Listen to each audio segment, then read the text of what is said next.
श्री स्वामी समर्थ. स्वागत आहे तुमचं माझ्या युट्यूब चॅनलमध्ये. आजचा दिवस तुम्हाला खूप छान सुख समाधानाचा आणि आनंदाचा जाऊ देत ही स्वामींच्या चरणी प्रार्थना करते आणि आज या नवीन व्हिडिओला सुरुवात करते. तर बघा मित्रमैत्रिणींनो, 2025 वर्ष जे आहे तर ते आज संपणार आहे आणि उद्यापासून आपण नवीन वर्षाला सुरुवात करणार आहोत. उद्या 1 जानेवारी. तर आपल्याला उद्याच्या दिवशी काही गोष्टी आपल्या घरामध्ये करायच्या नाहीये. त्याचबरोबर आपल्या घरामध्ये एक पदार्थ जो आहे तर तो आपल्याला आवर्जून घरामध्ये बनवून खायचा आहे. कारण की नवीन वर्ष हे केवळ कॅलेंडर बदलणं नाही तर एक नवीन सुरुवात आहे. त्याचबरोबर नव्या संधीचं, नव्या संकल्पनेची वेळ आहे. तर बघा मित्रमैत्रिणींनो, हे नवीन वर्ष आपल्याला सुख, समृद्धी आणि भरभराट देणारं असावं. यासाठी जानेवारीच्या पहिल्याच दिवशी आपल्याला काहीतरी करायचं आहे. तेच आपण आजच्या व्हिडिओमध्ये बघणार आहोत. कारण की नवीन वर्षाची सुरुवात कशी करावी, या दिवशी कोणती सेवा करावी, कोणत्या पूजा कराव्या आणि खास करून घरामध्ये कोणत्या चुका टाळाव्या आणि सर्वात महत्वाचं म्हणजे माता लक्ष्मीला प्रसन्न करण्यासाठी नवीन वर्षाच्या दिवशी खास कोणते पदार्थ बनवून खावे, तसेच आपल्या घरामध्ये आपल्याला कोणती सेवा करायची आहे की आपलं जेणेकरून हे येणारं 2026 वर्ष जे आहे तर ते आपल्याला उत्तम आरोग्याचं आणि भरभराटीचं जावं.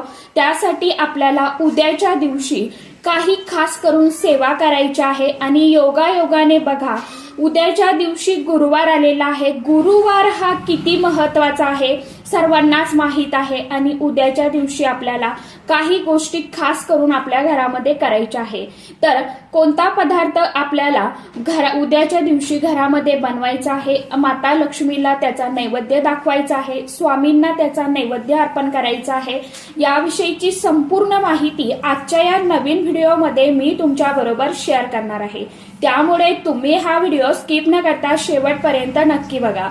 चॅनलवरती तुम्ही जर हा व्हिडिओ पहिल्यांदा बघत असाल तर चॅनलला आवर्जून सबस्क्राईब करा आणि असेच नवनवीन माहितीपूर्ण व्हिडिओ बघण्यासाठी समोरील बेल आयकॉनलाही प्रेस करा. त्यामुळे काय होईल, जेव्हा कधी मी नवीन व्हिडिओ अपलोड करेल तर सर्वात अगोदर त्याचं नोटिफिकेशन तुम्हाला मिळेल आणि तुम्ही एकही व्हिडिओ मिस करणार नाही. कारण की बघा मित्रमैत्रिणींनो, नवीन वर्षाचा पहिला दिवस हा एक वारसा असतो.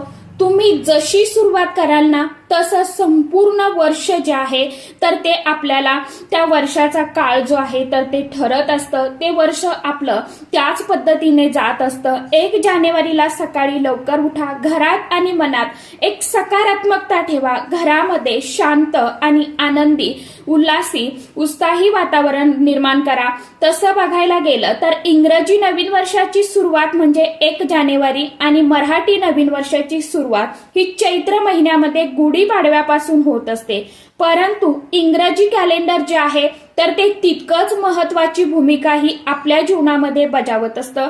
त्यामुळे हा जो दिवस आहे ना 1 जानेवारी, त्यामुळे या दिवशी घरामध्ये शांतता, आनंदी आणि उत्साही वातावरण ठेवण्याचा आपल्याला प्रयत्न करायचा आहे. नवीन वर्षाच्या आधीच घराची पूर्ण स्वच्छता करा. म्हणजेच आपलं जे मुख्य दरवाजा आहे, मेन प्रवेशद्वार आहे तर आपल्याला स्वच्छ पुसून घ्यायचं आहे. आंब्याच्या पानांचं तोरण किंवा सुंदर फुलांचं तोरण आपल्या घराला, आपल्या दरवाजाला लावायचं आहे. प्रवेशद्वार स्वच्छ पुसून घ्यायचं, सुशोभित ठेवा. त्याचबरोबर माता लक्ष्मीचा प्रवेश इथूनच होत असतो. नवीन वर्षाची सुरुवात ही दान धर्माने करा. गरजू व्यक्तींना अन्न, वस्त्र किंवा लहान वस्तू दान करा. या दिवशी दिलेलं दान वर्षभर तुमच्या सोबत राहतं. लहान मुलांना चॉकलेट, गोळ्या, बिस्किट द्या. शक्य असल्यास आपल्या कामातील मदतीचा म्हणजे सफाई कामगार ड्रायव्हर असतात त्यांना भेट वस्तू किंवा त्यांचा सन्मान करून वर्षाची सुरुवात करा. नवीन वर्षाच्या पहिल्या दिवशी काही गोष्टी चुकूनही करू नका, ज्याचा नकारात्मक परिणाम वर्षभर होऊ शकतो. कर्ज देणे आणि घेणे. नवीन वर्षाच्या दिवशी कुणालाही कर्ज देऊ नका किंवा कुणाकडनंही कर्ज घेऊ नका, अन्यथा संपूर्ण वर्ष आपलं आर्थिक व्यवहार ताणतणावाचं राहू शकतं. सकाळी आणि संध्याकाळी घर किंवा मुख्य प्रवेशद्वार अंधारात ठेवू नका. किमान तुपाचा किंवा तेलाचा दिवा लावून प्रकाश ठेवा. जो समृद्धीचं प्रतीक आहे पाकिट, तिजोरी पूर्णपणे रिकामी ठेवू नका. किमान काहीतरी नोटा किंवा नाणी त्यामध्ये ठेवा. भूतकाळातील अपयश किंवा वाईट अनुभवावर विचार करण्यात वेळ घालवू नका. विषयाचे सकारात्मक संकल्प करा. नवीन वर्षाच्या पहिल्या दिवशी केलेली पूजा आणि सेवा जी आहे तर ती वर्षभर आपल्याला आशीर्वाद देते. आणि सर्वात प्रथम आपल्या कुलदेवतेची आणि इष्टदेवतेची पूजा करा. सोबतच आपल्या पितरांचं ध्यान करा. त्यांना पंचामृताने स्नान घाला. नवीन वस्त्र अर्पण करा आणि गोड नैवेद्य दाखवा. वर्षाचे शुभ चिंतन करा. आणि सर्वात महत्वाचं म्हणजे या दिवशी होईल तेवढं नामस्मरण करा. सर्व संकल्पनामध्ये यश मिळो अशी प्रार्थना करा. आई भगवती माता लक्ष्मीला समर्पित असलेले श्री सूक्त किंवा महालक्ष्मी अष्टकम, कनकधारा स्तोत्रम याचं सकाळी किंवा संध्याकाळी पठण करा. वर्षभर धन आणि समृद्धी आकर्षित करते. ओम महालक्ष्मी देव्यै नमः या मंत्राचा 11 किंवा किमान 1 माळ 108 वेळा जप करून त्याचबरोबर आपल्या गुरूंची देखील आपल्याला सेवा करायची आहे. कारण की नवीन वर्षाची सुरुवात ही गुरुवार पासून होत आहे आणि योगायोगाने उद्याच्या दिवशी गुरुवार आलेला आहे. त्यामुळे जर तुमचे गुरु तुम्ही स्वामी महाराजांना मानत असाल तर तुम्ही आवर्जून उद्याच्या दिवशी एक स्वामी चरित्र ग्रंथाचं पारायण करा. किंवा तुमचे जे कुठले गुरु तुम्ही ज्या गुरूंना मानता त्यांची सेवा करा. त्यांच्या मंत्राचं पठण करा. त्याचबरोबर भगवान विष्णू देवांची सेवा करा. माता लक्ष्मीची सेवा करा. घरामध्ये विष्णू सहस्रनामावली आणि आवर्जून उद्याच्या दिवशी व्यंकटेश स्तोत्रम, महालक्ष्मी गायत्री मंत्र, विष्णू गायत्री मंत्र सर्व सूत्रांचं मंत्राचं पठण करायला सुरुवात करा. माता तुळशीला देवीला वृंदा मानले जाते आणि ती विष्णू देवांना अतिशय अत्यंत प्रिय आहे. तुळशीला पाणी अर्पण करा. त्याचबरोबर उद्याच्या दिवशी तुळशीला गाईचं कच्चं दूध थोडंसं केशर घालून अर्पण करा. त्याचप्रमाणे देवीला दिवा अर्पण करा. वर्षाची सुरुवात तुळशीच्या प्रदक्षिणेने करा. खूप शुभ मानले जाते. त्यामुळे देवीला गंध, फूल, अक्षदा वाहून पूजा केल्यानंतर 5 किंवा 7 किंवा 11 प्रदक्षिणा करा. तुळशी मातेला प्रदक्षिणा करत असताना ओम तुलसी देव्यै नमो नमः या मंत्राचा जप करा. किंवा मग ओम नमो भगवते वासुदेवाय नमः हा मंत्र पठण केला तरी सुद्धा चालतं. अशा सेवा ज्या आहेत तर त्या तुम्ही करू शकता. त्याचबरोबर या महिन्यामध्ये आपल्याला एक असा पदार्थ जो आहे तर तो आपल्या घरामध्ये बनवायचा आहे आणि त्यानंतर आपल्याला हा पदार्थ आपल्या देवी देवतांना अर्पण करायचा आहे.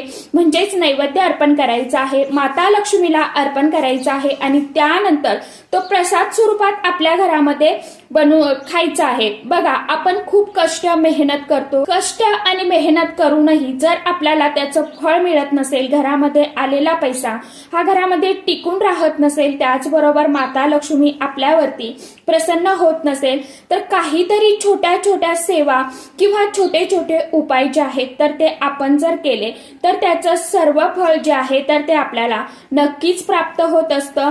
आपल्याला ह्या ज्या गोष्टी आहेत तर त्या खूप साध्या वाटतात, छोट्या वाटतात, परंतु ज्या वेळेस आपण सकारात्मकतेने आणि एक विश्वास ठेवून या मंत्रांचं सेवेचं पठण करतो त्या वेळेमध्ये जे अनुभव आहेत ना तर ते लगेच आपल्याला म्हणजे दिसून येतात. आपण आज तूप खाल्लं आणि लगेच आपल्याला रूप आलं असं होतं का? कधीच नाही. परंतु त्यामुळे नेहमी या सेवा ज्या आहेत तर त्या आपण कंटिन्यू आपल्याला कराव्या घरामध्ये. ज्या वेळेस त्याचं फळ जे आहे तर ते नक्कीच आपल्याला मिळत असतं. तसाच पद्धतीने हे असे काही पदार्थ आहे की जे माता लक्ष्मीला आपण ज्यावेळी सातत्याने अर्पण करतो ना त्यावेळी आपल्याला त्याचे खूप चांगले लाभ जे आहेत तर ते बघायला नक्कीच मिळत असतात. तर हा जो पदार्थ आहे मला तो दिवे लागणीची वेळ झाली की त्यावेळी संध्याकाळी तुम्ही अर्पण करू शकता. देवाला अर्पण करायचं आहे. यामुळे ज्या आपल्या घरामध्ये अखंड माता लक्ष्मी नांदेल, भगवान विष्णू देवांची अपार कृपा प्राप्त होईल. त्याचबरोबर घरातील जे काही दुःख, दारिद्र्य, गरिबी आहे तर ती संपण्यासाठी मदत होईल. त्याचबरोबर घरामध्ये ज्या काही अडचणी तुम्हाला येत येत आहेत त्या सर्व अडचणीचा नायनाट होईल, तर तुम्हाला त्या नायनाट होताना दिसून येईल, म्हणजे त्या नष्ट होतील. असा हा कोणता पदार्थ आपल्याला बनवायचा आहे आता बघूया. तर हा पदार्थ खीर किंवा पायसम म्हणजे आपण याला म्हटलं जातं. दूध आणि तांदळाची खीर असते, तर ती आपल्याला बनवायची आहे. किंवा तुम्ही मखाण्याची खीर जी आहे तर ती बनवायची आहे. यामध्ये तुम्ही ड्रायफ्रुट्स जे आहे तर त्याचबरोबर केसर आणि दूध, तांदूळ, साखर किंवा गुळ वापरून तुम्ही ही खीर जी आहे तर ती बनवायची आहे. शुद्ध गाईचं तूप जे आहे तर ते बनवून म्हणजेच ते टाकून तुम्हाला ही खीर तयार करायची. आणि या सर्व वस्तू ज्या आहेत तर त्या माता लक्ष्मीकारक आहेत आणि माता लक्ष्मीला अतिशय अत्यंत खूप प्रिय आहे. या वस्तू आहेत. खीर हा गोड पदार्थ आहे, घरात आनंद मधुरता आणतो. बनवताना दूध समृद्धीचं प्रतीक आणि तांदूळ अक्षय धान्याचं प्रतीक वापरलं जातात. धार्मिक दृष्ट्या माता लक्ष्मीला खीर अतिशय अत्यंत प्रिय आहे. या दिवशी खीर बनवून नैवेद्य दाखवल्याने माता लक्ष्मी तुमच्या घरात वर्षभर वास्तव्य करते असं म्हटलं जातं. खीर बनवताना सात्विक शुद्ध मन ठेवा. स्वयंपाक घरात कोणतेही नकारात्मक विचार नसावे. आपण स्वयंपाक करत असताना मनामध्ये सतत नामस्मरण करावं. खिरीमध्ये आवर्जून उद्याच्या दिवशी तुम्हाला वेलची आणि केसर थोडंसं टाकायचं आहे, कारण की ह्या ज्या वस्तू आहेत तर त्या समृद्धीचं प्रतीक आहे. खीर तयार झाल्यानंतर सर्वप्रथम आपल्याला आपल्या आई भगवती कुलदेवीला आणि नंतर घरातील सर्वात वयस्कर व्यक्तीला आई, वडील, आजी, आजोबा यांना द्यावी आणि इतरांनी सेवन करावं. नवीन वर्षाचं स्वागत या धार्मिक आणि सकारात्मक पद्धतीने जर केलं तर आपल्या घरामध्ये गोडवा, एकोपा हा कायम टिकून राहतो, कायम खिरीसारखा टिकून राहतो. जप पूजा केली तर घरामध्ये शांतता टिकून राहते. हे वर्ष जे आहे तर ते आपल्याला उत्तम आरोग्य, यश आणि त्याचबरोबर अपार धन संपत्ती देऊन जाते.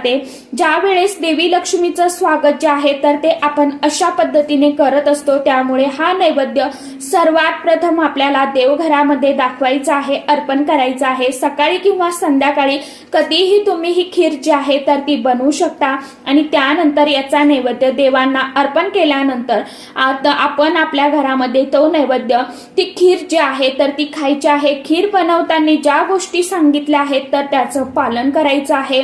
खीर बनवत असताना मनामध्ये कंटिन्यू जय माता लक्ष्मी किंवा ओम महालक्ष्मी देव्याय नमः हा जो मंत्र आहे तर त्याचं तुम्हाला पठण करायचं आहे. आई भगवतीला प्रार्थना करायची आहे, माझ्या घरातील ज्या काही अडचणी, समस्या, अडथळे आहेत तर ते दूर कर आणि तुझी कृपा अखंड असू दे आमच्या कुटुंबावरती, माझ्या परिवारावरती. आपल्या कुलदेवीच्या मंत्राचं सुद्धा पठण करायचं आहे, कारण की कुलदेवी जी आहे तर ती आपल्या कुळाचा उद्धार करत असते, आपल्या कुळाचं रक्षण करण्याचं काम करत असते.